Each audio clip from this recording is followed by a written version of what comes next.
It wasn't a phone call that told you. It wasn't something your child sat down to explain. You found out the way you often find out, by accident. A photo posted online. A comment from a grandchild. A casual mention that came too late to do anything about. They spent the weekend at the in-laws' place. Again. The third time this month. And you sat there looking at those photos, trying to name what you were feeling. Something that was not quite jealousy, not quite anger, but something heavier and quieter than either of those. Something that sounded like, why them? Why not me? What do they have that I don't? I have been a clinical psychologist for over 40 years. I have sat with hundreds of parents who have asked exactly that question, and rarely said it out loud to anyone because it felt like a question they weren't supposed to have. At Strong Elderly Life, we don't pretend this doesn't hurt. We help you understand it, and we help you do something about it. Today, I am going to give you both. The understanding and the path forward. Let's begin. Before we talk about why this happens, I want to do something that I believe is long overdue for many of you watching. I want to name what you're feeling, because this particular kind of pain has no clean name in our culture. And when pain has no name, it is very hard to carry with any dignity. It tends to come out sideways, as resentment, as withdrawal, as quiet bitterness that slowly poisons what connection remains. What you are experiencing is something that psychologists call relational displacement. It is the experience of being moved, gradually, without announcement, without anyone quite intending it, from the center of your child's family life to the periphery. And the comparison is not something you choose to make.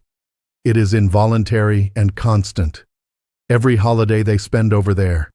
Every grandchild story you hear secondhand.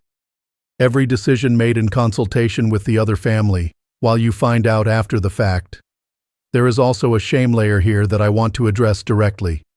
Many parents in this situation feel that they shouldn't feel the way they feel. At least my child has a happy marriage. At least the in-laws are good people. Who am I to want more? That reasoning is understandable, and it is quietly destroying you. Wanting to matter to your own child is not neediness. It is not weakness. It is not selfishness. It is one of the most basic and legitimate emotional needs a human being can have, and the fact that it goes unacknowledged does not make it less real. This video is going to answer two questions. Why does this happen? And what can you actually do about it? Both answers require honesty. I trust you're ready for that.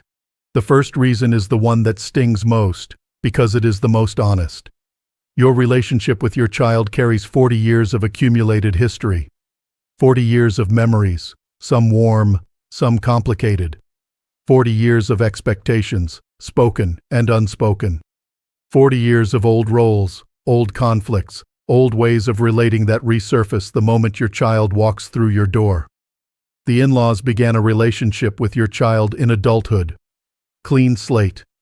No childhood to unpack. No adolescent rebellions to forgive. No parent-child power dynamic to navigate. They met your child as a grown person, and that is the only version of your child they know. With the in-laws, your child can simply be who they are now. The capable adult. The competent spouse. The confident parent. There is no psychological undertow pulling them back to who they used to be. With you, as much as you love each other, that undertow exists. Families have gravity. And sometimes the gravity of history is easier to visit occasionally than to swim in regularly. The in-law relationship is easy not because it is deeper, but because it is lighter. And lightness, when you are busy and overwhelmed, is irresistible. The second reason is one that parents rarely consider, because it requires looking at the practical mechanics of how closeness is actually built. Closeness is not created by love alone. It is created by proximity and initiative. The families who show up, who invite, who plan, who make it easy to say yes, those are the families that end up embedded in your child's daily life. In my clinical experience, in-law families are often simply more proactive. They extend specific invitations. They show up without being asked. They create recurring rituals, Sunday dinners, summer lake trips, holiday traditions that build themselves into the fabric of the young family's life over time. If you have been waiting to be invited into your child's life rather than creating opportunities to be in it, the in-laws may simply be outpacing you. Not out of strategy, not out of malice, out of effort. And there is the additional force of the spouse's preference. If your child married someone who is close to their own family, someone who grew up with Sunday dinners and summer traditions, that gravitational pull is constant, weekly, structural. It is not a decision that gets made. It is simply the shape of the life they have built together. Availability and initiative create emotional proximity. This is not a character judgment on you. It is a psychological principle. And it is one you can act on. This is the reason that most parents sense but rarely say out loud. So I will say it plainly. Your child's spouse is the primary gatekeeper of family time. They are the one who shapes which family gets the long weekends, which grandparents see the grandchildren most, which household the young family gravitates toward for holidays and support. This is not manipulation. It is simply the reality of how households work. Two people negotiate consciously and unconsciously where their emotional energy goes. And the family that the spouse feels most comfortable in, most relaxed in, most accepted in, is the family that wins that negotiation again and again. Now I want to ask you something that may be uncomfortable. And I ask it not to accuse, but because it matters. When your child first brought this person home, how did you receive them? Were you genuinely warm? Were you curious about who they were as a person? Did you make them feel welcomed into your family? Or did you, in subtle ways, make them feel like they were being assessed or compared, or that they were never quite enough? The first impression between a parent and an in-law-to-be rarely stays as just a first impression. It becomes a filter. And decades later, that filter is still operating, shaping how comfortable the spouse feels in your home and therefore how often your child ends up there. A spouse who was never fully welcomed by you, consciously or not, will not advocate for time with your family. That is not pettiness. That is human nature. And it is something that can still be changed. The fourth reason is one that every honest parent already knows somewhere, even if they have never said it aloud. Your child carries a history of growing up with you. And no childhood is without its complicated chapters. Old conflicts that were never fully resolved. Expectations that felt too heavy to carry. Moments of criticism, disappointment, or emotional unavailability that left marks your child has never mentioned, because in your family, perhaps, certain things were not mentioned. Going home to you, as much as they love you, carries a psychological risk that going to the in-laws does not. When they walk through your door, old roles can resurface. The dynamic from childhood reactivates. They can feel, without quite understanding why, like the child again, rather than the adult. And that regression, even when it's subtle, is uncomfortable. Going to the in-laws carries none of that. No history. No residue. No unconscious contraction. They arrive as exactly who they are now. And that freedom, after the psychological weight of their own family of origin, is genuinely restful. This does not mean your child does not love you. It means that love, for them, sometimes comes packaged with a complexity that the in-law relationship simply does not have. Not because you failed, but because you were the parent. And that role comes with a depth of history that no other relationship ever quite replicates. I want to take a moment to address something that parents often overlook because it feels too simple, as if the real explanation must be emotional, not practical. But proximity matters. Enormously. If the in-laws live 20 minutes from your child's house, and you live 4 states away, that distance is doing a significant amount of work in shaping who your child sees most. Not because they love you less, but because a young family with limited vacation days, school schedules, financial constraints, and 2 exhausted working parents does not have the luxury of treating all distances equally. The family you can see for an afternoon is a different kind of presence than the family that requires 4 days of travel and $200 in airfare. And over time, that logistical difference quietly compounds. 3 years of "it's just easier to go there" becomes the default pattern. The default pattern becomes the relationship structure. And by the time you notice, it has been going on long enough that everyone involved treats it as simply how things are. If geography is a significant factor in your situation, I want to say this clearly. The solution is not guilt. The solution is creativity, and I will offer specific ideas in part 5 of this video. The sixth reason is the one that, in my clinical experience, has the single greatest power to shape which family a young couple gravitates toward, and it is the one most parents are most reluctant to acknowledge. If the in-laws provide regular practical support with the grandchildren, school pickups, babysitting, after-school care, emergency coverage, they are not just visiting. They are embedded. They are part of the daily architecture of your child's life in a way that holidays and occasional visits cannot replicate. Practical presence creates emotional intimacy. This is not a sentiment. It is a documented psychological pattern. When someone is there for the ordinary days, not just the celebrated ones, they become part of the fabric.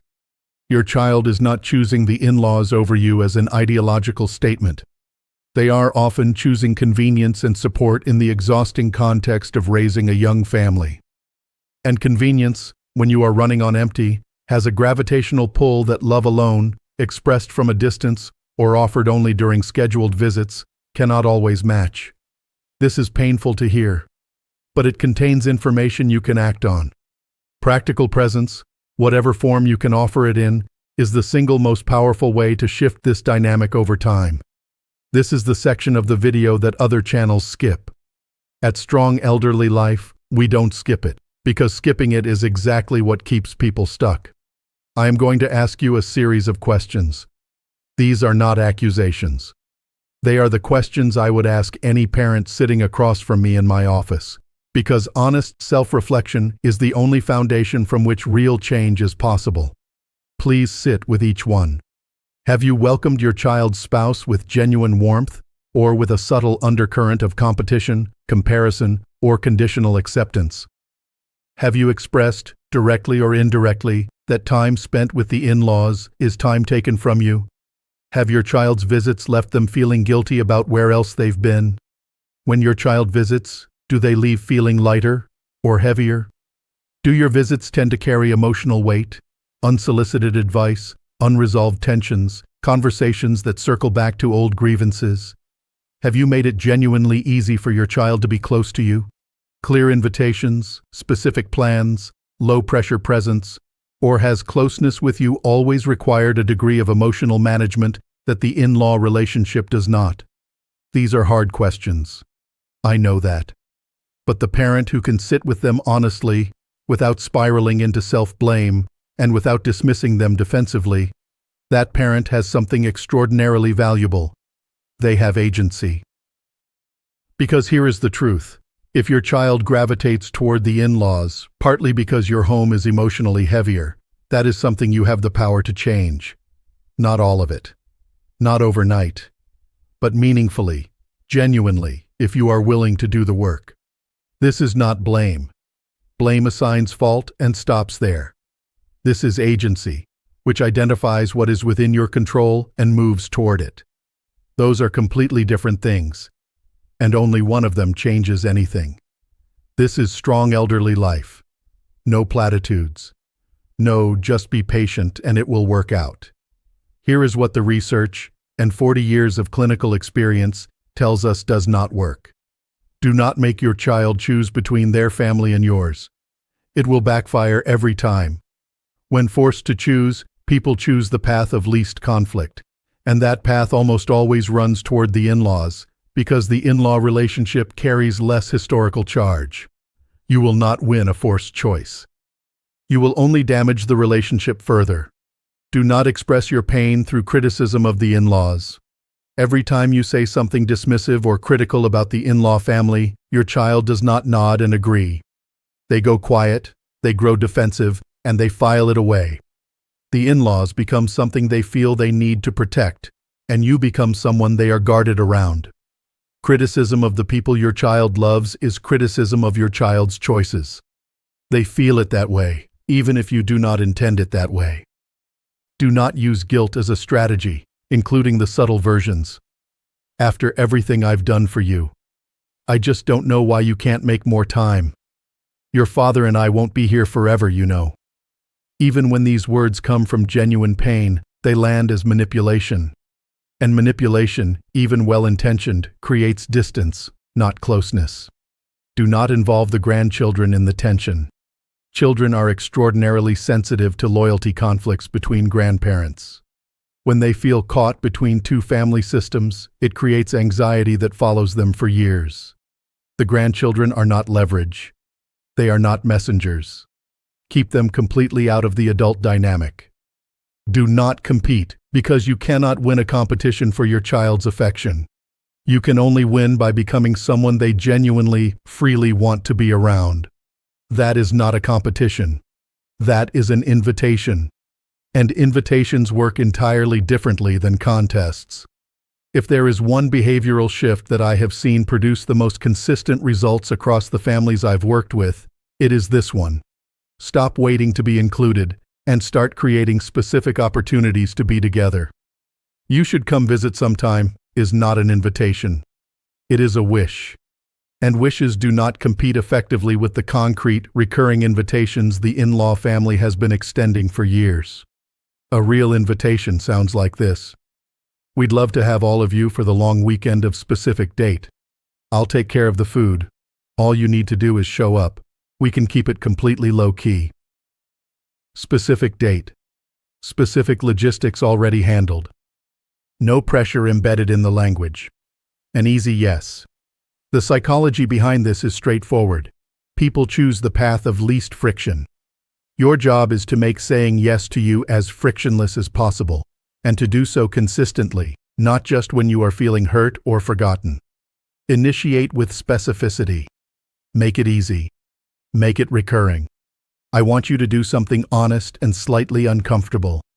I want you to think back to the last several times your child visited you and ask yourself, how did they leave? Did they leave lighter than they arrived? Refreshed, laughed out, genuinely glad they came? Or did they leave carrying something? A comment that landed wrong, a tension that wasn't resolved, the vague exhaustion of having managed someone else's feelings for several days. If your visits tend toward the latter, and I say this with complete respect for how painful it is to consider, that is the single most important thing you can change. Reduce the unsolicited advice. Reduce the old grievances. Reduce the emotional heaviness. Increase the curiosity. Genuine, agenda-free curiosity about their lives, their children, their work, their interests. Ask questions you don't already know the answer to. Laugh at something. Be interested without being interrogating. Be present without being needy. The radical idea at the center of this step: make your home the place they want to be, not the place they feel they should go. Should produces obligation. Want produces presence. These are not the same thing. This is the most underused strategy available to parents in your situation, and in my experience, the one with the most transformative potential. Your child will naturally, gravitationally move toward the family their spouse feels most comfortable in. That is not a choice they make consciously. It is the path their marriage takes. And that means the single most powerful thing you can do to shift the dynamic is to invest, genuinely, not strategically, in your relationship with your child's spouse as an individual. Not at family gatherings where everyone is performing. One-on-one. Or in small moments. A text that references something they mentioned last time. A question about their work, their hobby, their family of origin. An acknowledgement of who they are as a person, separate from their role as your child's partner. Learn what they care about. Show that you remember. Make them feel seen by you. Not assessed, not compared, not conditionally accepted, but genuinely seen. A spouse who feels respected and genuinely welcomed by you does not remain a gatekeeper. They become an ally. And an ally in that position changes everything downstream. I call this the parallel life strategy. And I want to explain why it is not a consolation prize. It is, paradoxically, one of the most effective ways to draw your child closer to you. Here is the psychological truth. We gravitate toward people who are alive, who are interested in life, who have their own energy and direction. We are energized by being around them.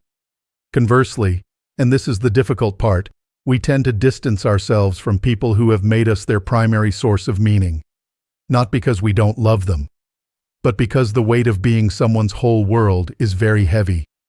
And over time, people pull back from that weight, even when they can't explain why. If your child senses, consciously or not, that your emotional well-being is organized around their visits, their calls, their presence, they will begin to feel responsible for your happiness in a way that is not fair to either of you. And they will manage that feeling the way most people manage guilt, by gradually creating more distance. Build a life that is genuinely full. Friendships, physical engagement, purpose, something you are working toward, contributing to, curious about. Not as a performance of independence, but as a real, lived reality. The paradox: the less you need them to complete your life, the more freely they will want to be part of it. Need drives people away. Fullness attracts them. If the distance has become significant, if you have been carrying this for months or years, there may come a moment when one honest conversation is needed. Not a confrontation. Not a grievance session. An opening. The frame that makes this conversation possible rather than explosive is curiosity and love, not grievance and need. You are not coming to them with an accusation. You are coming with a desire. I've been thinking about our relationship lately, and I realize I want more of you in my life. Not to pressure you, I just want to say that out loud, and to ask if there's anything I could do differently that would make being around me easier or better for you. Notice what this does. It expresses desire without demand. It invites collaboration without assigning blame. And by explicitly asking what you could do differently, you signal something that very few parents signal to their adult children: that you are open, that you are not fixed, that you see this as a two-way relationship, not a one-way obligation. That kind of humility, offered genuinely, is disarming. And it opens doors that years of expectation and guilt could never open. I want to close with the reframe that I believe has the most power to move you forward from this place. The question most parents in your situation are asking is, why do they love the in-laws more than me? That is the wrong question. And it will keep you stuck indefinitely, because it frames you as a passive recipient of your child's choices, with no agency in the outcome. The right question is this: what kind of relationship am I currently offering? And is it the kind that people choose freely, or the kind that people feel obligated to manage? That question is harder. But it is the question that contains an answer. And an answer you can act on. Your child's closeness to the in-laws is not a verdict on your worth as a parent. It is information about what is and isn't working in the current dynamic. Information can be acted upon. A verdict cannot. The parent who sees this clearly, who is honest with themselves about what they can change and what they cannot, who builds a life that is genuinely full and becomes someone their child chooses to be around, rather than someone their child feels they should visit, that parent almost always sees the dynamic shift. Not overnight, but meaningfully, genuinely, over time. Strong elderly life means you don't sit in pain that could be understood. You don't accept distance that could be closed. You do the honest work, and you come out stronger. That is what this stage of life looks like when you live it with intention. If this video spoke to something you've been carrying, please share it. Someone in your life may need to hear exactly this today. And leave me a comment below. Tell me, are your kids closer to you or to the in-laws? And what has worked for you? I want to hear your story. I read every single one. Take care of yourselves. You have earned that more than you know.